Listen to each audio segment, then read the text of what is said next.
موضوع الدرس في إثبات المعاد والرد على الكفار والمكذبين، سورة المعارج، تفسير ابن كثير. الحمد لله رب العالمين،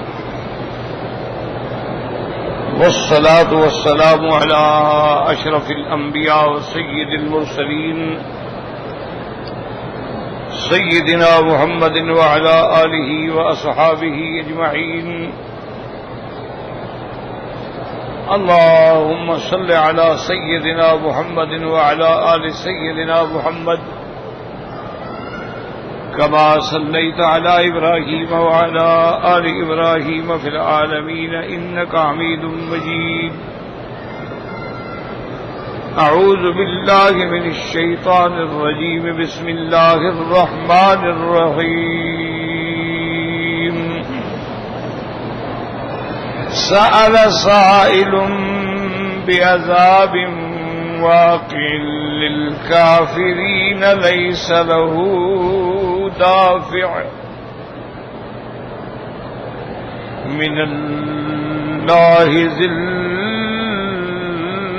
المعارج. تعرج الملائكة والروح إليه في يوم كان مقداره 50,000 سنة فاصبر صبرا جميلا إنهم يرونه بعيدا ونراه قريبا.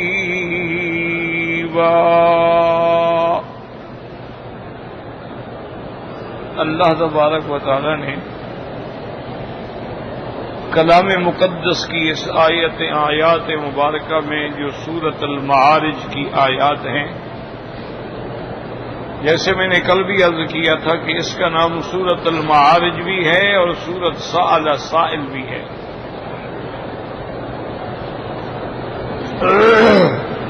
اور یہ سورت جو ہے سور مکیہ میں ہے، یعنی جو ہجرت سے قبل نازل ہوئی حضور صلی اللہ علیہ وسلم. اب یاد رکھیں کہ یہاں جو پہلا لفظ ہے نا، سأل سائل بعذاب واقع، اس میں 2 قراءات ہیں. بعض قراء کرام نے اس کو حمزے کے ساتھ پڑھا ہے سأل سائل، اور بعض علماء اور قراء نے اس کو بغیر حمزے کے پڑھا ہے سأل سائل. تو اس میں 2 قراءتیں. جہاں تک پہلی قراءت کا تعلق ہے حمزے کے ساتھ، سأل سائل بعذاب واقع للكافرين ليس له دافع. تو ایک معنی تو اس کا یہ ہے کہ سأل مانے دعا، مانگا، دعا یدعو.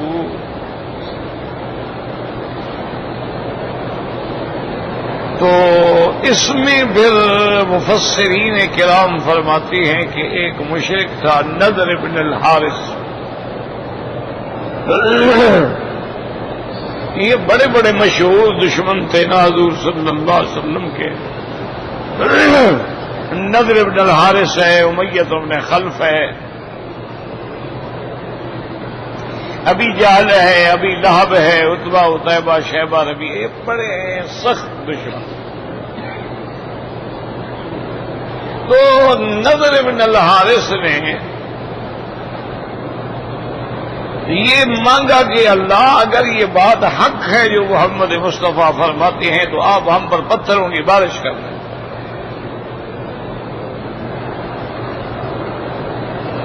مانا یہ تھا کہ وہ حضور صلی اللہ علیہ وسلم کی بات کو حق نہیں مانتے تھے. حق مانتے تھے ایسی کون کہتا ہے کہ مجھ پر پتھر برسے. تو بعض علماء نے فرمایا کہ اس سے مراد وہی سائل ہے کہ سأل سائل، یعنی نضر بن الحارث نے جو دعا مانگی تھی کہ اللہم ان کان ھذا ھو الحق من عندک فامطر علینا حجارۃ من السماء۔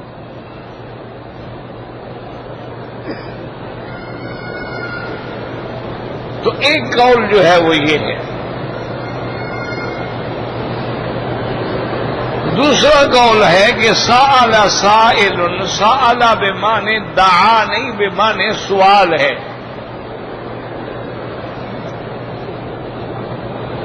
سأل یسأل، سوال کیا اس نے، یہ جی سائل ہے مانگنے والا، اما السائل فلا تنہر۔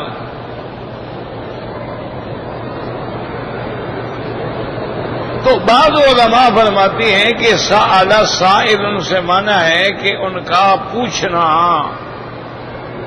ایک تو ہے مانگنا، ایک ہے پوچھنا، سوال کرنا، اور وہ بھی استہزان، چونکہ ان کا ایمان تو نہیں تھا نا، وہ بطور اناد اور بطور استہزاء یعنی نعوذ باللہ چھیڑتے تھے کہ جی وہ کہاں ہے، قیامت کب ہوگی، کب عذاب آ رہا ہے جس سے آپ ہمیں ڈراتے ہیں۔ یسألونک عن الساعۃ ایان مرساہا، سوال کرتے ہیں جی آپ نے بتایا وہ قیامت کب ہوگی۔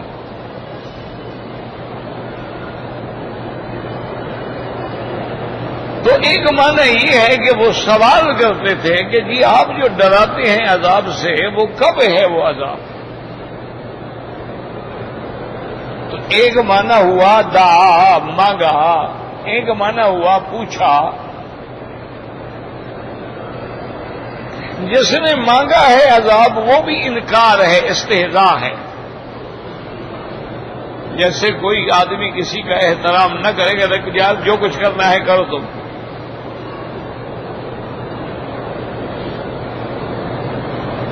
اور جو سوال ہے وہ بھی استہزاء ہے۔ جی قیامت کب ہوگی، ہم سنتے آئے ہیں قیامت قیامت قیامت، ہزاروں سال تو گزر گئے ہیں، پتہ نہیں کب ہوگی۔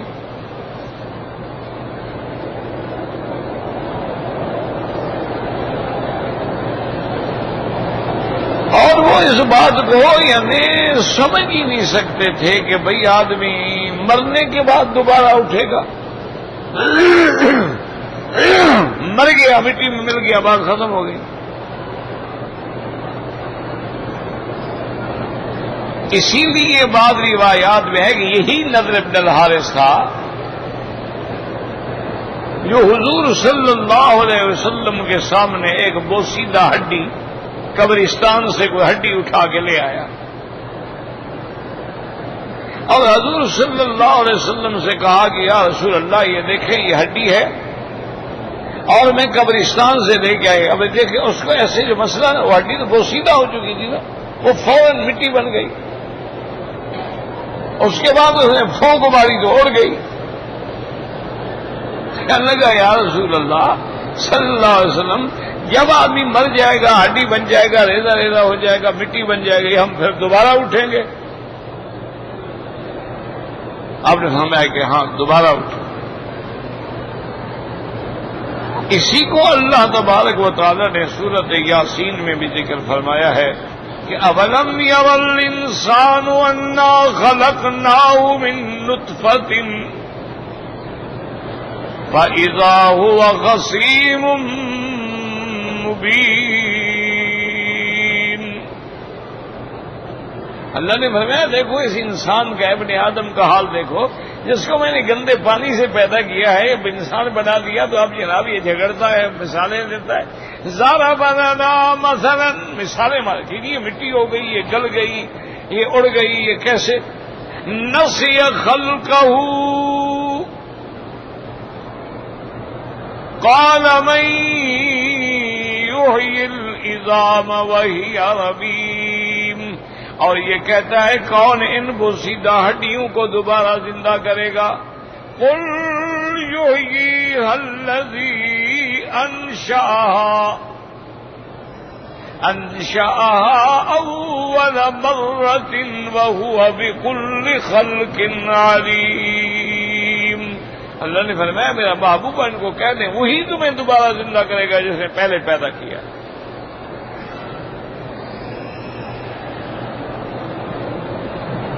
اگر انسان خود بھی غور کرے نا جی، دیکھیں مثلا میاں بیوی ملتے ہیں، نطفہ ہے، پانی ہے، پر پانی ملتا ہے، لیکن اسی طرح آپ دیکھیں کہ یہ پانی جو ہے کیسے پیدا ہوتا ہے کہ انسان غذا کھاتا ہے، روٹی کھاتا ہے، مختلف اللہ کی نعمتیں استعمال کرتا ہے، پھر اللہ نے نظام رکھا ہے معدے میں جاتے ہیں، کیلوس ہے، کیموس ہے، اس کے بعد پھر ایک خون بنتا ہے اور باقی جو ہے فضلے کے اعتبار سے پیشاب اور براز میں بدل جاتا ہے، اور پھر اسی خون سے وہ مادہ منویہ پیدا ہوتا ہے، وہ منی پیدا ہوتی ہے.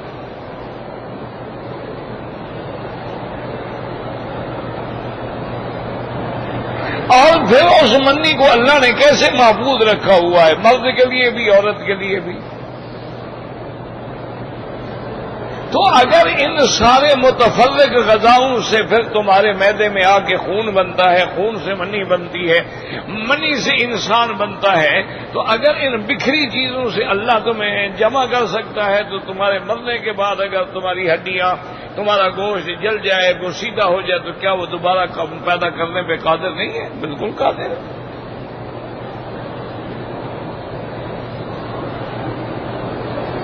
اس لیے علماء نے فرمایا کہ یہ جو ہے وہ سوال کرتے تھے کہ جی آپ ہمیں جس عذاب سے ڈراتے ہیں وہ عذاب کب ہو؟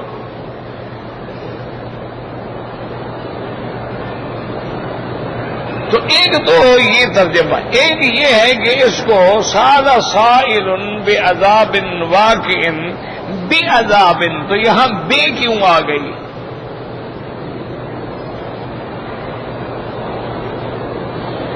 تو اس کے بارے میں بعض علماء تو فرماتے ہیں کہ یہ با زائدہ ہوتی ہے توکید کے لیے، تاکید کے لیے، ایسے زائدہ ہے. جیسے قرآن میں آتا ہے وَحُزِّی إِلَيْكِ بِجِذْعِ النَّخْلَةِ، وہاں بھی با ہے. تو اس کو مصطلحات قواعد میں کہتے ہیں با زائدہ، تاکید کے لیے. جیسے اللہ فرماتے وَلَا طَائِرٍ يَطِيرُ إِلَّا بِجَنَاحَيْهِ، وہاں بھی با ہے.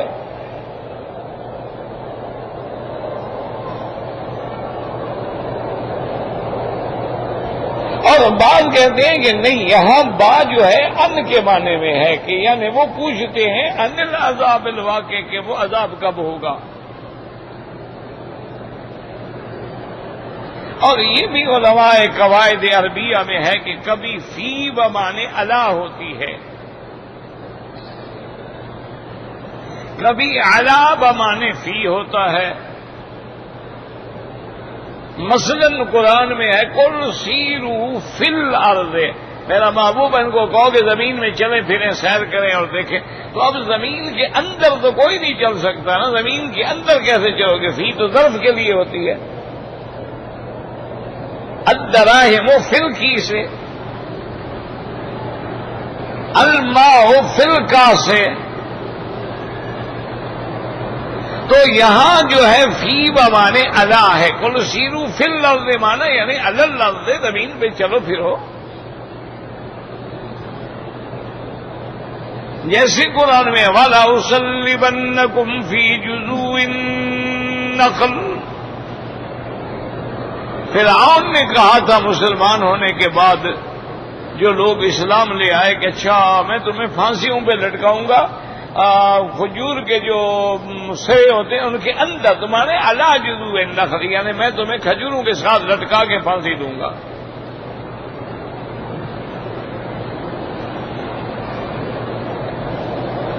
اچھا، اور یاد رکھیں کہ یہ جذوع النخل کیوں کہا فرعون نے کہ بھی میں تمہیں کھجوروں کے جو سرے ہیں نا، کھجوروں کے جو جھنڈ ہیں ان سے پھانسی دوں گا. اس کی وجہ تھی کہ آدمی تو بہت تھے نا، 70,000 آدمی تھا، تو اب ان کے لیے پھانسی گھر بنائے گا کون؟ لگے گا جو درخت جو ہیں کھجور ہیں ان سے تمہیں لٹکا دوں گا.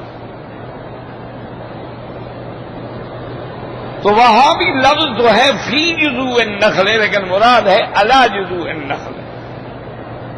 تو کبھی فی بمانے الا ہوتی، کبھی بمانے ما ہوتی ہے. تو اس لیے علماء نے فرمایا کہ یہاں با جو ہے نا بے عذاب، یہاں بھی با جو ہے مانے ان میں ہے کہ عذاب کے بارے میں، ان عذاب.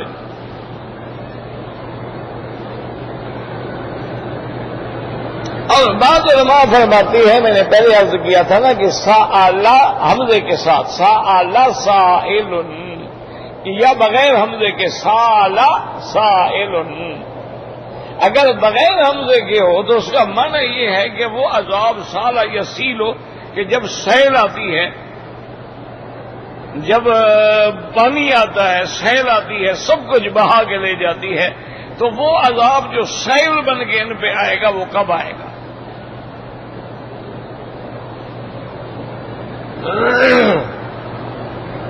تو ایک ترجمہ علماء نے، بعض علماء کرام نے یہ بھی کیا ہے، لیکن جمہور کی قرات میں حمزے کے ساتھ ہے سأل سائل.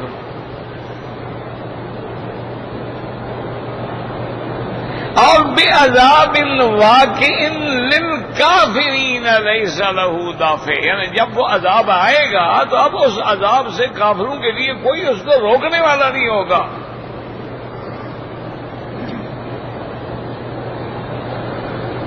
اس میں اشارہ ہو گیا کہ اللہ کے عذاب کو کافروں سے تو کوئی نہیں روک سکتا، لیکن ایمان والوں سے تو اللہ کے نبی بھی شفاعت فرما کے عذاب سے بچائیں گے، علماء بھی شفاعت کریں گے، حملۃ القرآن بھی شفاعت کریں گے، خود قرآن بھی شفاعت کرے گا،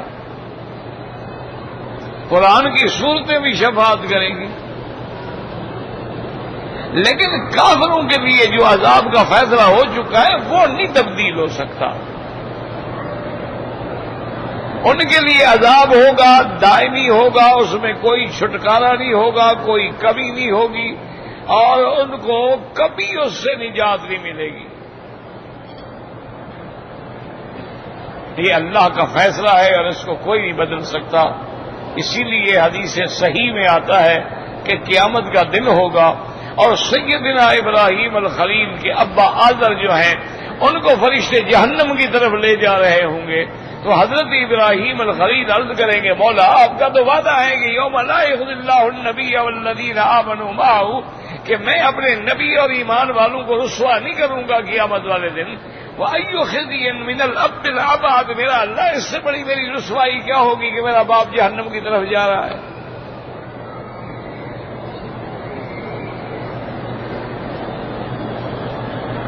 تو اللہ تبارک و تعالی حکم فرمائیں گے کہ ابراہیم الخلیل میرے فیصلے کبھی نہیں بدلتے.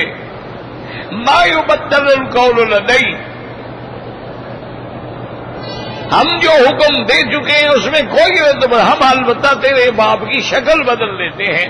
تو اللہ نے حکم دیا تو آذر کی شکل جو ہے جانور کی شکل میں بدل گئی کہ لوگ پہچان نہ سکیں کون ہے، لیکن میں اب جہنم سے چھٹکارا نہیں مل سکتا.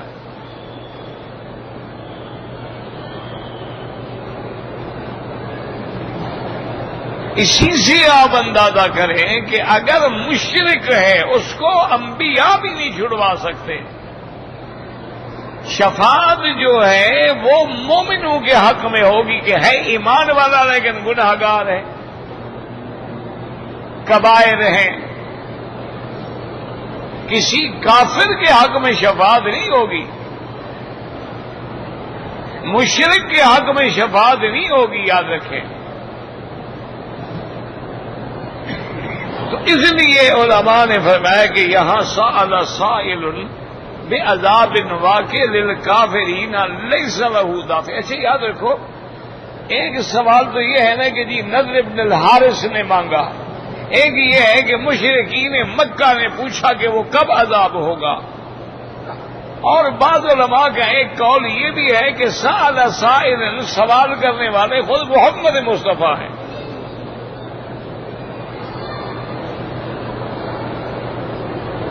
انہوں نے کہا کہ حضور کے دل میں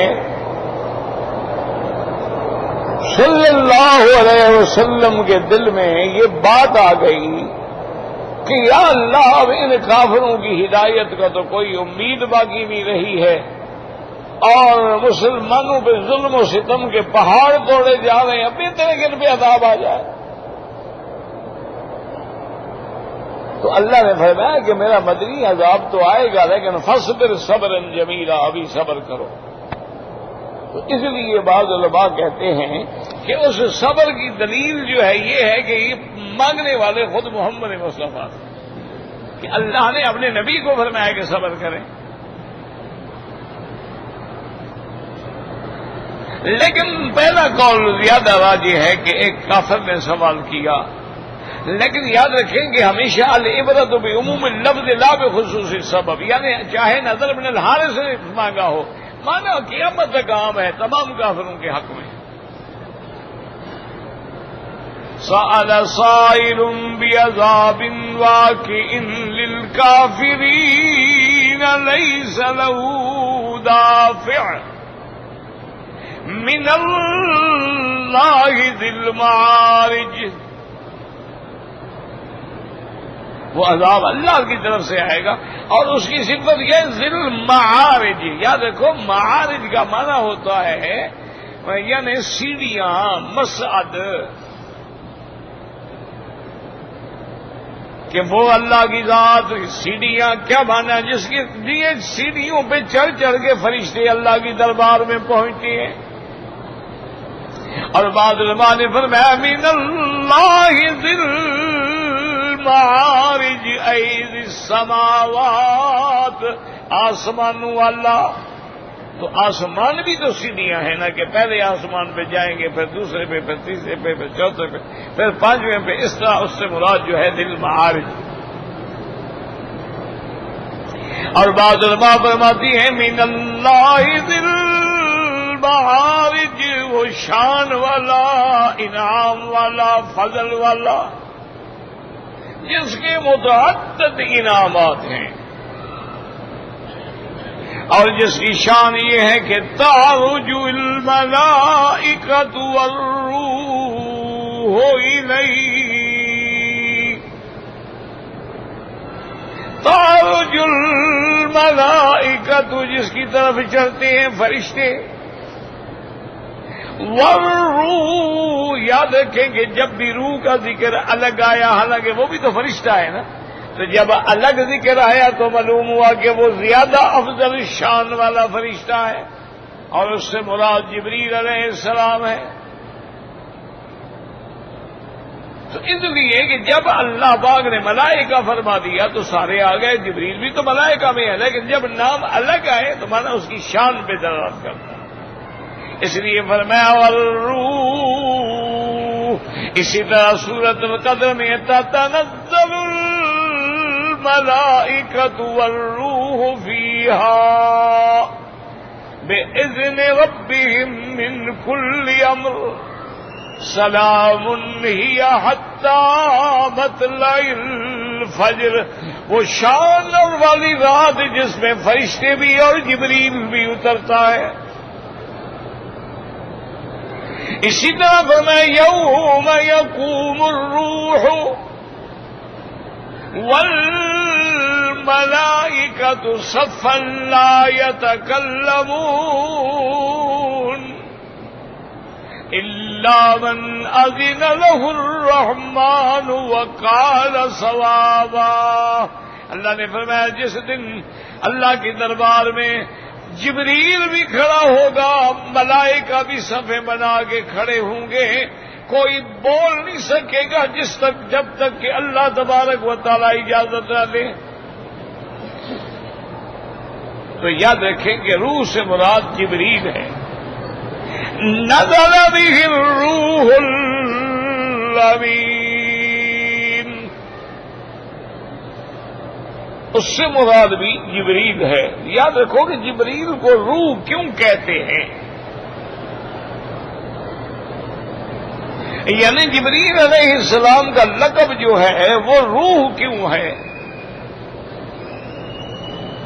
تو اس لیے یاد رکھیں کہ جیسے یہ روح ہمارے جان کی زندگی کا ذریعہ ہے، اسی طرح اللہ کی وحی جو ہے وہ ہمارے ایمان کی حیات کا ذریعہ ہے. تو وحی لانے والا جبریل ہے. تو اس کی وجہ سے ہمیں حیات جسمانی نہیں، حیات ایمانی حاصل ہو رہی ہے۔ اگر کافر ہے وہ تو مردہ ہے، زندہ تو مومن ہوتا ہے جس کا اللہ رسول پہ ایمان ہے، اور وہ وحی لانے والا کون ہے؟ وہ جبریل ہے۔ وَكَذَلِكَ أَوْحَيْنَا إِلَيْكَ رُوحًا مِّنْ أَمْرِنَا، اللہ نے اپنی وحی کو بھی روح فرمایا ہے، جبریل کو بھی اللہ نے روح فرمایا ہے۔ نزل به الروح الامین علی قلبک لتکون من المنذرین بلسان عربی مبین۔ اس لیے اللہ نے فرشتے کو، روح کو الگ ذکر کیا، جس سے واضح ہوا کہ وہ بڑے شان والا فرشتہ ہے۔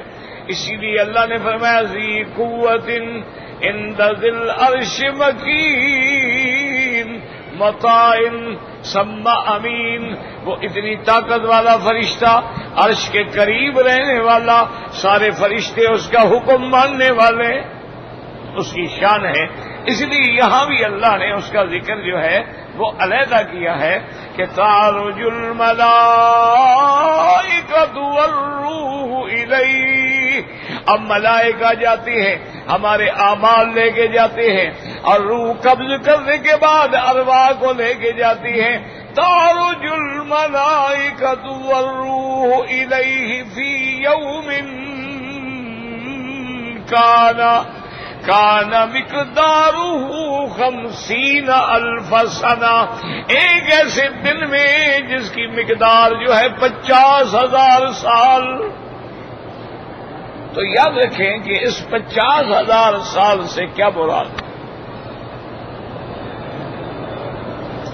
بعض علماء فرماتے ہیں کہ 50,000 سال سے مراد ہے کہ وہ قیامت والا دن جو ہے وہ 50,000 سال کا ہو۔ لیکن اللہ کی شان یہ ہے کہ اللہ مومنوں کے لیے اتنے آسان کر دیں گے کہ ان کو تو ایسے محسوس ہوگا کہ جیسے ایک نماز سے دوسری نماز کا وقت ہے۔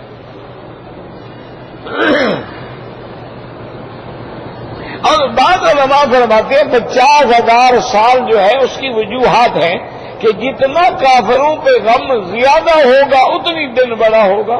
اب دیکھیں نا، اللہ نہ کرے کسی آدمی پہ مصیبت ہو، بیماری ہو، عذاب ہو، تو اس کے لیے تو رات کاٹنا بڑا مشکل ہو جائے گا، پتہ نہیں یار کتنی لمبی رات ہے، کب ختم ہوگی۔ اور اگر خوشی میں بیٹھی ہوں تو بیٹھے یار اچھا اذان ہوگی صبح کی، پتہ ہی نہیں لگا۔ تو جب راحت ہو تو وقت گزرتے ہوئے پتہ نہیں لگتا، اور جب تکلیف ہو تو پھر جتنی تکلیف ہوگی اتنی وقت معلوم ہوتا ہے کہ لمبا ہوتا گیا۔ ایک قول جو ہے یہ ہے، اور بعض مفسرین کرام یہ بھی فرماتے ہیں کہ اسفل سافلین، 7 زمینیں ہیں نا، تو 7 زمینوں کے نیچے سجین ہے، تو سب سے نیچے جو زمین ہے اس کے نیچے سے لے کر عرش تک کا جو فاصلہ ہے یہ 50,000 سال میں طے ہوگا۔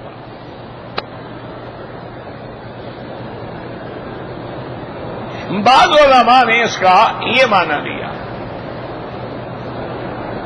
اور بعض علماء نے یہ بھی مانا لیا ہے کہ 50,000 سال جو ہے وہ کل پوری دنیا جو ہے اس کی مدت 50,000 سال۔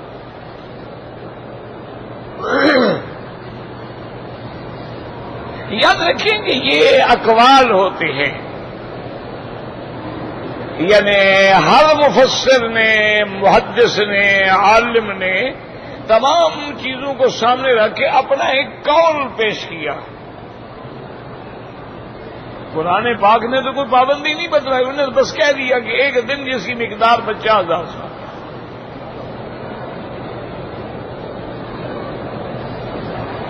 تو یہ تفاصیل جو ہیں یاد رکھیں، یہ علماء کے، مفسرین کے اقوال ہوتے ہیں، اللہ ان پہ کروڑوں رحمتیں فرمائیں۔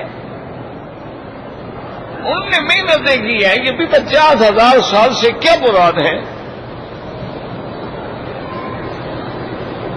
تو ایک عالم نے یہ بھی فرمایا کہ اس سے مراد ہے کہ زندگی جو دنیا ہے نا اس کی عمر ہی 50,000 سال. اچھا اب یہ کتنا گزر گئی ہے, کتنا باقی ہے, لا یعلم الا اللہ, اللہ کے سوا کوئی نہیں جانتا. اور بعض علماء نے اسی کو راجح فرما دیا ہے کہ وہ جو قیامت کا دن ہوگا نا, جس میں فیصلے ہوں گے, جس میں نامہ اعمال تقسیم ہوں گے, جس میں باقاعدہ ہر بندے کو بلایا جائے گا, اس کے اعمال کا وزن ہوگا, اور پھر اس میں گواہیاں ہوں گی. ہر نبی اپنی امت پہ گواہی دے گا, اور تمام انبیاء کی صداقت و دیانت و امانت پہ میرا مدنی محمد مصطفیٰ گواہی دیں گے. حضور کی امت بھی گواہی دے گی. اللہ کا فرشتہ جو آئے گا اس کو لے کر کرامن کاتبین میں سے, وہ بھی گواہی دے گا. تو وہ دن جو ہے اس کی مدت ہوگی 50,000 سال. تعرج الیہ الملائکۃ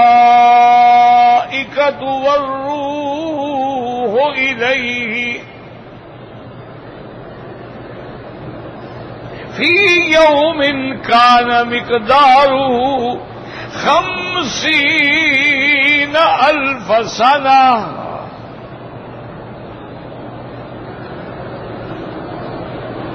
اور یہ بھی یاد رکھیں کہ اللہ کی شان دیکھیں کہ جب یہ فرشتے لے کے اوپر جاتے ہیں تو اس وقت ملائکہ کا ذکر پہلے ہے, جبریل کا بعد میں ہے. اور جب قیامت کے دن اللہ کے دربار میں کھڑے ہوں گے تو پھر جبریل کا ذکر پہلے ہے اور فرشتوں کا بعد میں ہے. دیکھو نا, قرآن کو پڑھا کرو تو قرآن کو سمجھا بھی کرو نا. تو یہاں آ گیا تعرج الملائکۃ والروح, ملائکہ پہلے ہے, روح بعد میں ہے. اور ادھر کیا یوم یقوم الروح والملائکہ صفا لا يتكلمون الا من اذن له الرحمن وقال صوابا. تو وہاں فرشتے کا ذکر پہلے ہے. اور علماء نے فرمایا کہ اس کی وجہ یہی ہوتی ہے کہ جب کوئی چیز لے کے جانی ہو تو چھوٹے آگے چلتے ہیں اور بڑا پھر ان کی نگرانی کرتا ہے, اور جب اللہ کی دربار میں ہے تو سب سے پہلے پھر بڑا کھڑا ہوتا ہے. اور اسی طرح یہ بھی روایات میں موجود ہے کہ جب قیامت قائم ہونے کی گھڑی آ گئی, ہر چیز فنا ہو گئی, تو اللہ تبارک و تعالیٰ فرمائیں گے کہ جبریل کم باقی, کتنے باقی رہ گئے میری مخلوق میں. تو جبریل عرض کرے گے یا اللہ انت عالم, آپ تو جانتے ہیں, ویسے آپ ہم سے پوچھ رہے ہیں تو ماں باقی الا اربع, صرف ہم 4 فرشتے باقی ہیں, باقی سب پہ فنا آ گئی. 4 فرشتے یعنی جبرائیل, میکائیل, اسرافیل اور عزرائیل.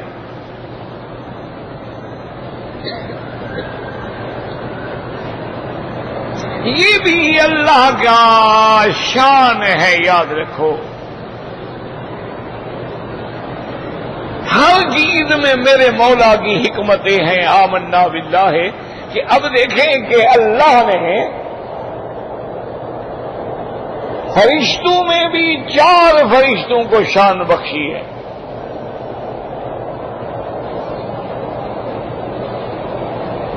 اور اسی طرح پھر اگر آپ دیکھیں گے کہ اللہ تبارک و تعالی نے دنیا میں میرے مدنی کے صحابہ میں سے 4 خلفاء ہیں جن کو شان بخشی ہے. وہ بھی 4 ہیں, ابو بکر ہیں, عمر ہیں, عثمان ہیں اور علی ہیں. یعنی ملائکہ میں بھی 4 ہیں اور خلفاء میں بھی 4 ہیں. اچھا, ان کے بعد پھر تابعین کا دور آتا ہے. اللہ کی شان دیکھیں گے پھر ائمہ فقہ جو ہیں, فقہا جو ہیں, وہ بھی 4 ہیں. امام ابو حنیفہ, امام مالک, امام شافعی, امام احمد حنبل رحمہ اللہ علیہ. اب دیکھو فرشتے تو لاکھوں اللہ کے کروڑوں ہیں لیکن شان 4 کو ملی ہے. اسی طرح علماء فقہاء محدثین تو لاکھوں ہیں لیکن 4 کو جو شان ملی وہ پھر 5واں کوئی امام پیدا نہیں ہوا. یہ اللہ کا نظام ہے، کوئی بندہ تو نہیں بناتا نا. اب حضور کے لاکھوں صحابہ ہیں اور سارے ہماری آنکھوں کا نور ہیں، لیکن جو 4 کو شان ملی ہے وہ کسی کو نہیں ملی جو ابو بکر عمر عثمان و علی کو ملی.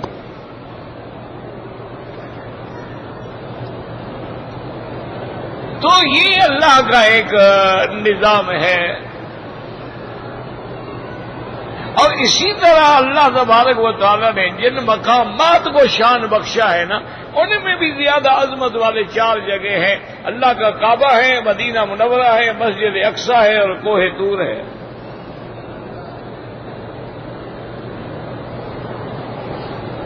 اچھا اسی طرح دیکھیں یہ اللہ کا نظام ہے. آمنا باللہ ہے کہ پہاڑوں میں بھی دیکھیں جبل احد ہے، جبل ثور ہے.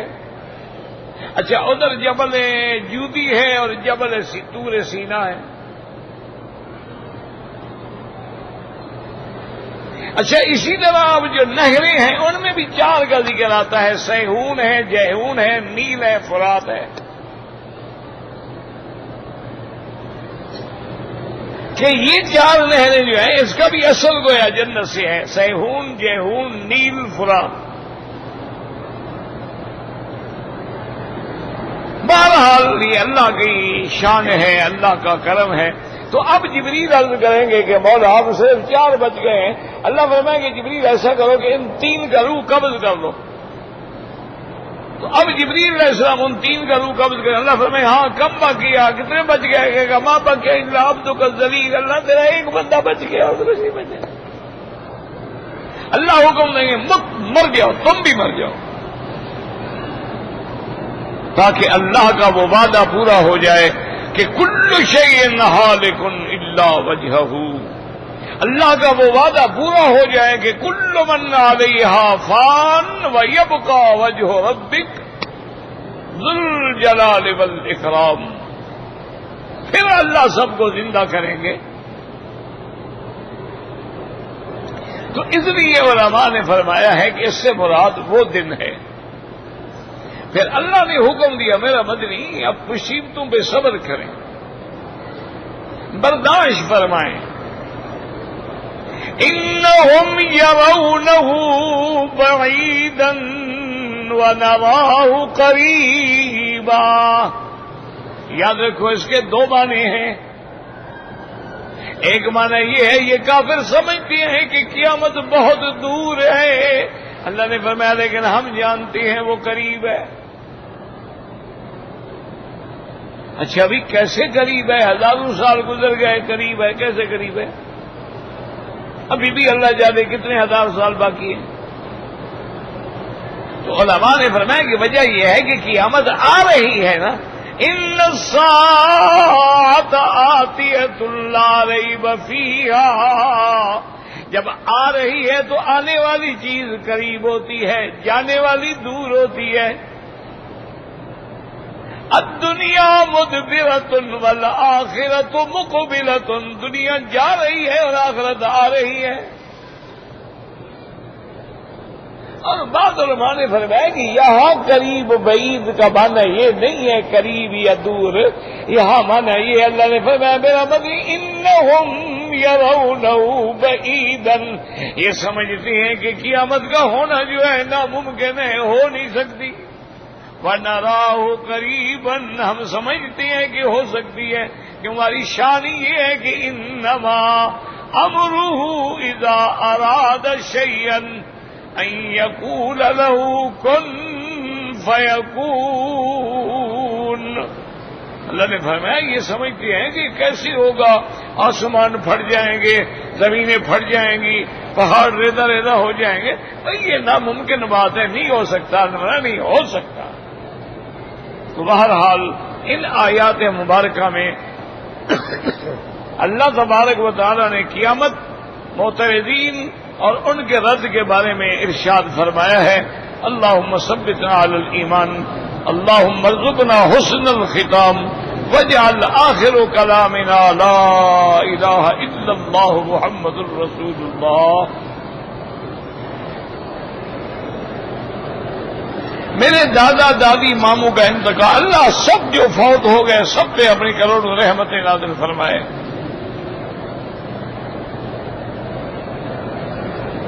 ایک آدمی ایکسیڈنٹ میں مر گیا ہے، اس کی بیوی کتنی عدت گزارے گی؟ جیسے مر جائے ایکسیڈنٹ میں مر جائے یا اپنی موت مر جائے 4 مہینے 10 دن. تمہیں کیوں جلدی ہے؟ کوئی ایکسیڈنٹ تم نے تو نہیں کرایا، تمہیں کیوں پریشانی ہو رہی ہے کہ عدت کب گزرے گی؟ اللہ کے بندے، موت موت ہے، ایکسیڈنٹ سے آئے، بیماری سے آئے، کسی چیز سے آئے، مرنے کے بعد جو عورت کی عدت ہے وہ 4 مہینے 10 دن ہے.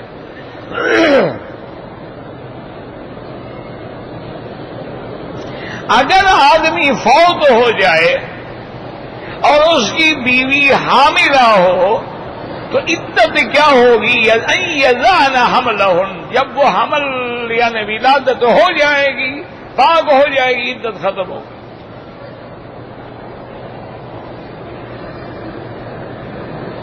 بھائی زندہ کے لیے میں نے تو کبھی نہیں کہا. وہ ایک ہے کہ اگر کوئی وصیت کرتا ہے کہ میرے لیے عمرہ کرو تو بعض علماء اس کو جائز سمجھتے ہیں، لیکن اکثر علماء یہی فرماتے ہیں زندہ ہے دعا کرو، اللہ اس کو نصیب فرمائے. تم اپنے لیے عمرہ کرو، اس کے لیے دعا کرو. سنت لباس جو ہے نا میرا بھائی، اصل بات یہ ہے کہ لباس جو ہے بدن کو ساتر ہو، عورت کے چھپانے والا ہو، ریشم کا نہ ہو، سونے چاندی کی تاریں نہ لگی ہوئی ہوں، باقی کوئی لباس بھی ہو، اور لباس کا تشابہ جو ہے وہ کافروں سے، انگریزوں سے، یہودیوں سے بھی نہ ہو. بس یہ لباس کی شرائط ہے. ورنہ کوئی جیسے پہنے، کوئی چادر پہنے، کوئی شلوار پہنے، کوئی پاجامہ پہنے، کوئی بات نہیں. حضور پاک نے ساری زندگی نیچے آپ نے چادر باندھی ہے، اوپر آپ نے لمبا کرتا پہنا ہے چھوٹی پنڈلی تک، اور سر مبارک میں ٹوپی اور ٹوپی میں پگڑی باندھی ہے، اور اکثر سفید پگڑی باندھی. کالی پگڑی آپ نے صرف جو ہے فتح مکہ کے دن باندھی.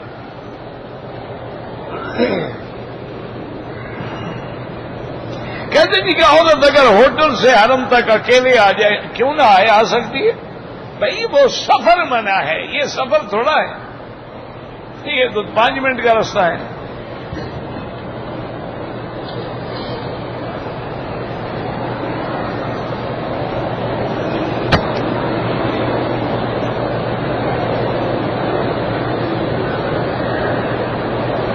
اگر کسی عورت کو اس کا خاوند کہا ہے کہ پردہ نہ کرو، ایسے خاوند سے طلاق لو.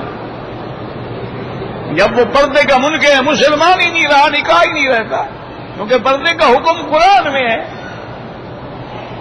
تو جب وہ پردے کا منکر ہے تو کافر ہو گیا، نکاح کیسے رہ گیا باقی؟ ایک ہے پردہ نہ کرنا، وہ گناہگار ہے. ایک ہے پردے سے منع کرنا کہ بیوی سے کہے کہ نہیں خبردار پردہ نہ کرو، ایسے باہر چلو تاکہ لوگوں کو پتہ لگے کہ میری بیوی کتنی خوبصورت ہے. یعنی وہ اللہ کے حکم سے ٹکرانے والا بھی ہے اور دیوس اور بے غیرت بھی ہے، جس کے بارے میں حضور نے فرمایا کہ دیوس کا ایمان ہی نہیں ہوتا. اپنی بیوی لوگوں کو دکھانا چاہتے ہو.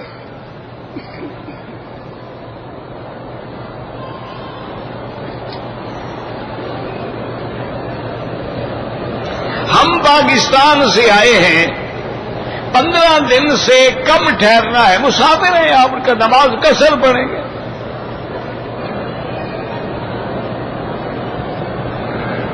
اگر عمرہ کرنے کے بعد کسی نے بال نہیں کٹوائے اور احرام کھول کے کپڑے پہن لیے، اگر اس میں تقریباً پورا دن گزر گیا، دم پڑ گئی، بال بھی کٹوائے اور دم بھی دے، جب تک بال نہیں کٹوائے گا وہ احرام میں ہے. احرام چادروں کا نام نہیں ہوتا.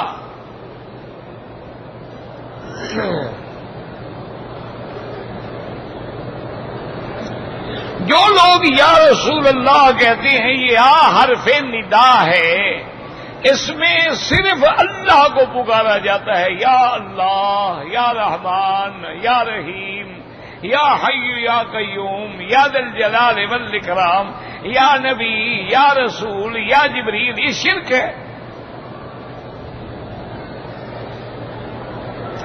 اذان کے اندر جو ہے اگر حضور کا نام آئے تو انگوٹھے چومنے چاہیے. بھائی کہ مجھے اس کی وجہ کیا ہے؟ نام مؤذن لے رہا ہے تو یا تم نام لے رہے، انگوٹھے چومنے کا مجھے سمجھاؤ منطق کیا ہے؟ کوئی عقل تو ہو نا. یا تو دوڑ کے سیدھے چلے جاؤ، اس کو کہو جی پہلے مجھے بوسہ لینے دو پھر اذان دینا. باقی جس منہ سے حضور کا نام نکلا ہے چومو جا کے اس کو. وہ اذان دے رہا ہے، تم یہاں کھڑے ہو انگوٹھے چوم رہے ہو اور احسان حضور پہ کر رہے ہو. اس سے بڑا جاہل کوئی دنیا میں ہوگا؟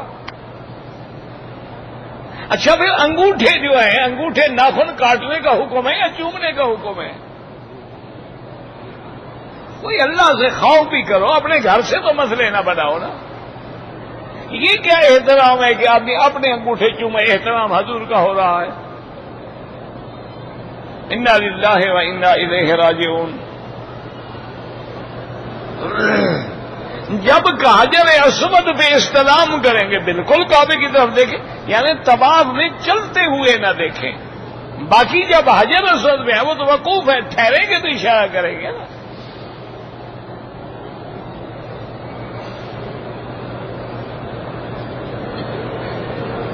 کچھ لوگ کہتے ہیں کہ مکے میں 40 نمازیں پڑھنی پڑتی ہیں. مکے میں ساری زندگی نمازیں پڑھنی پڑتی ہیں. جتنی زندگی اللہ مکے میں رکھے، یہ نہیں کہ 40 پڑھو 41ویں پڑھنی ہی نہیں. یہ لوگوں نے بنائے ہوئے ہیں قصے کہانی. آپ کیا کریں، ہم مسئلے بھی خود بناتے ہیں نا. بڑی افسوس کی بات یہ ہے.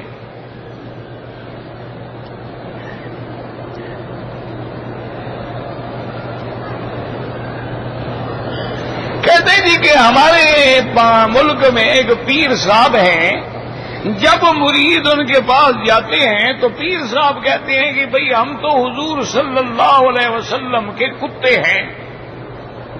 اور پھر اس کے مرید جو بیٹھے ہوتے ہیں وہ بھی کتوں کی طرح بھونکتے ہیں. یعنی اللہ کا دنیا میں سزا ہو رہی ہے. یہ ایک مثال ہے، مسئلہ بھی آپ کو سمجھ آ جائے گا. وہ ایک آدمی ٹرین میں سوار ہوا دلی میں. اس نے دیکھا کہ ایک بڑا آدمی ہے اور بڑا اعلیٰ لباس ہے اور آگے پیچھے نوکر چاکر ہے اور بڑی شخصیت نظر آ رہی ہے. وہ بھی گاڑی میں سوار ہوا، یہ بھی اتفاق سے اسی ڈبے میں سوار ہوا. تو اس کو دیکھنے کے بعد یہ جا کے ملا، السلام علیکم جناب، آپ کی تعریف. اس نے کہا بھی خاکسار کو قلب علی کہتے ہیں. وہ نواب قلب علی تھا، لکھنؤ کا شیعہ تھا. اس نے کہا خاکسار کو قلب علی کہتے ہیں. اچھا وہ بندہ بڑا ہوشیار تھا. اس نے کہا نواب صاحب آپ کو یہ قلب علی یعنی حضرت علی کے کتے کا نام جو پسند آیا اس کی کیا وجہ ہے؟ انہوں نے کہا بھائی گناہ گار ہیں، بد کردار ہیں، شرابی لوگ ہیں، کبھی عبادت نہیں کی، حضرت علی کے کتے بن کے جنت میں چلے جائیں گے. انہوں نے کہا حضرت جنت میں تو اللہ کا کتا بھی نہیں جائے گا تو علی کا کتا کیسے جائے گا؟ جنت انسانوں کے لیے ہے، کتوں کے لیے ہے. انہوں نے کہا وہاں تو خدا کا کتا بھی نہیں جائے گا تو حضرت علی کا کتا کیسے جنت میں چلا جائے گا؟ یہ تو وہی بات یہ کہ میں آپ کے بات کہتے ہیں ہم پیر کے کتے ہیں. لوگ کہتے ہیں جی ہم نبی پاک کے کتے ہیں. یار خدا کا خوف کرو. اگر یہ ادب ہے، عاجزی ہے، کیا کسی صحابی نے یہ لفظ کہا ہے؟ کسی اہل بیت میں سے کسی نے یہ لفظ کہا ہے؟ تو خوف خدا کرو، اللہ سے ڈرو. کیوں لوگوں کو دھوکہ دیتے ہو؟ کبھی ذکر کرواتے ہو، کبھی کہتے ہو کتے کی طرح بھونکو.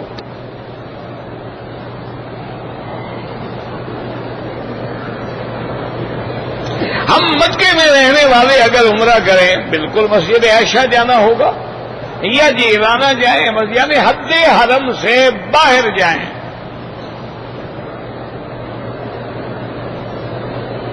عالم مثال ایک عالم ہے جیسے عالم ارواح، عالم مثال، عالم برزخ، عالم دنیا، عالم آخرت.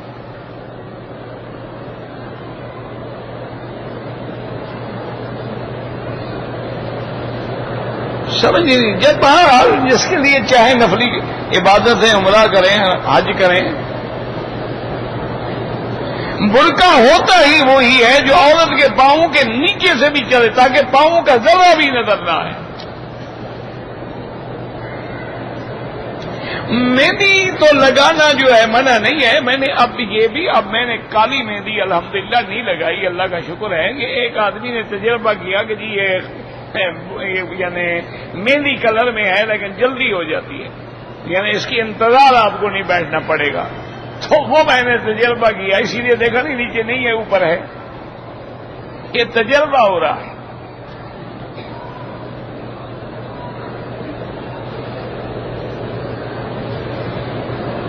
میں وضو کر چکا ایک نماز کے لیے، دوسری نماز کے لیے میں پاؤں پر اگر صرف مسح کروں، کیوں پھر دوسرا وضو کرنے کی کیا ضرورت ہے تمہیں؟ اگر وضو کرنا ضروری ہے تو پاؤں دھونے پڑیں گے.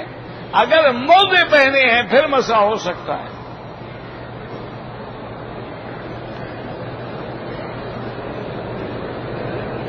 لڈو وڈو جو ہے یہ ایک عام کھیل ہے. اس میں کوئی مقصد یہ ہے کہ اگر نماز نہ جائے، اگر دین کے کاموں میں رکاوٹ نہ بنے، ویسے تفریحاً بچے کھیلیں تو کوئی مسئلہ نہیں ہے انشاءاللہ. لیکن اب تو یہ شرط چل لگ جاتی ہے اور جوا کھیلنا شروع ہو جاتے ہیں. سنتوں کی نیت، سنت مانا رسول اللہ کا طریقہ. نماز تو اللہ کی ہے، سنت ہو یا نفل ہو یا فرض ہو. یہ تھوڑا ہے کہ فرض اللہ کے، سنت جو ہے حضور کی اور نفل پیر صاحب کے. اللہ کے بندے تمام عبادت اللہ کی ہے. ایاک نعبد و ایاک نستعین.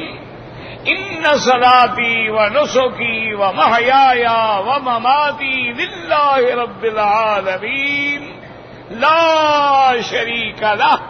سنت مانا طریقہ محمد مصطفیٰ کا.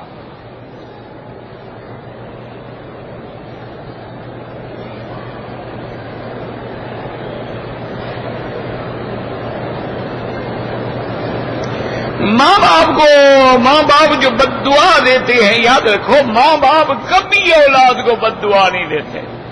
مانا یہ ہے کہ تم نے ان کو اتنا دکھایا ہے کہ ان کے دل سے بد دعا نکل رہی ہے، تو اس کو راضی کرنے کی کوشش کرو. اب دور بیٹھ کے صرف دعائیں کرتے رہو کیا فائدہ ہوگا؟ ان کو جا کے راضی کرو، اور جس وجہ سے وہ ناراض ہیں ان چیزوں کو دور کرو. یہ نہیں وہ بد دعا کریں جی میں یہاں دعا کرتا رہوں گا، ایسے نہیں ہوگا. پہلے ان کو راضی کرو. ان کی رضا جب تک نہیں ہوگی اس وقت تک تیری دعائیں کیا قبول ہوں گی؟ کیونکہ رضا والدین اتنا بڑا مقام ہے.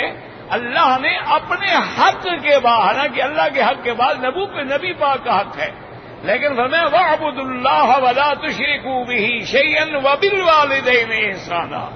میری عبادت کرو، شرک نہ کرو، والدین سے بھلائی کرو.